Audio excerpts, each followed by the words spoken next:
कहानी की शुरुआत रामा नाम के एक पुलिस ऑफिसर से होती है, जो अपने घायल साथी को लेकर एक सीनियर ऑफिसर के पास पहुंचता है, जहां उसे पता चलता है कि कुछ पुलिस के बड़े अधिकारी शहर के सबसे बड़े अपराधियों से मिले हैं। इसी बीच रामा को एक और बुरी खबर मिलती है। उसे बताया जाता है कि उसका भाई एंडी को एक बेजो नाम के गैंगस्टर ने जान से मार दिया है। रामा इस खबर को सुनकर बौखला जाता है और वो अपने भाई की मौत का सच जानने की बहुत कोशिश करता है, लेकिन उसका सीनियर उसे बताता है कि इन अपराधियों को बाहर से पकड़ना बहुत ही मुश्किल है। इसलिए रामा अपनी पुलिस की पहचान छिपाकर एक अपराधी बन जाता है और एक छोटे केस में जेल चला जाता है। जेल में उसकी मुलाकात ऊको से होती है, जो शहर के सबसे बड़े अपराधी का बेटा होता है। एक दिन जेल में अचानक दंगा हो जाता है और चारों तरफ मारपीट होनी शुरू हो जाती है। इसी बीच कुछ लोग ऊको को जान से मारने की कोशिश करते हैं, लेकिन रामा उसकी जान बचा लेता है और यहीं से ऊको उसको अपना राइट हैंड बना लेता है। जेल से बाहर आने के बाद ऊको रामा को अपने पिता के गैंग में ले जाता है। रामा उसके साथ मिलकर काम करने लगता है, लेकिन असल में वह अंदर रहकर सारी गतिविधियों पर नजर रख रहा होता है। कुछ समय बाद रामा को पता चलता है कि ऊको अपने पिता से बहुत परेशान है। उसे लगता है कि उसका पिता उस पर कभी भी गैंग की जिम्मेदारी नहीं देंगे। तभी ऊको की मुलाकात बेजो से होती है। बेजो उसे लालच देता है।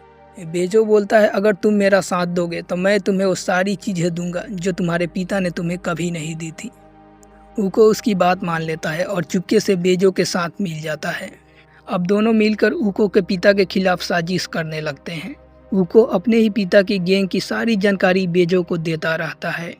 इसी बीच रामा को कुछ भ्रष्ट पुलिस वाले पकड़कर मारने की कोशिश करते हैं, लेकिन वो किसी तरह वहाँ से बच निकलता है। और जब वो वापस गैंग के ठिकाने पर पहुँचता है, तब तक बेजो अपने आदमियों के साथ वहाँ आ चुका होता है और तभी ऊको अपने ही पिता को गोली मार देता है। रामा उसे रोकने की बहुत कोशिश करता है, लेकिन इसी बीच बेजो का सबसे खतरनाक आदमी रामा पर हमला कर देता है। रामा को वहाँ से ले जाकर अलग मारने की तैयारी की जाती है, लेकिन गैंग का एक पुराना आदमी उसे बचाने के लिए वापस आ जाता है। वो आदमी मरने से पहले रामा को बताता है कि उससे पहले से पता था कि रामा एक पुलिस वाला है। साथ ही वो रामा को बताता है कि अब पूरे गैंग को ख़त्म करना पड़ेगा, एक को ख़त्म करने से कुछ नहीं होगा। तभी रामा अपने सीनियर को फ़ोन करता है और उसे बेजो और ऊको की आखिरी मीटिंग के बारे में पता चलता है। लोकेशन का पता मिलते ही वो पूरे रेस्टोरेंट में अकेले ही लड़ाई शुरू कर देता है। बेजो के आदमी एक एक करके रामा के सामने गिरते जाते हैं। आखिर में उसका सामना बेजो के सबसे खतरनाक आदमी से होता है, लेकिन रामा उसे भी मार देता है। इसी बीच ऊको को रामा की असलियत पता चल जाती है। वो जान जाता है कि रामा एक पुलिस वाला है। साथ ही वो ये भी जान जाता है कि बेजो उसका शुरू से ही इस्तेमाल कर रहा है, पर क्योंकि ऊको अब बेजो की सच्चाई समझ चुका होता है, इसलिए वो बेजो को गोली मारकर ख़त्म कर देता है। साथ ही वो रामा पर भी हमला करने की कोशिश करता है, लेकिन रामा किसी तरह खुद को बचा लेता है और आखिर में ऊको को भी जान से मार देता है। अब वहाँ कोई नहीं बचता है जो रामा को रोक सके, लेकिन बाहर निकलते समय रामा का सामना एक ताकतवर जापानी गैंग के लोगों से होता है।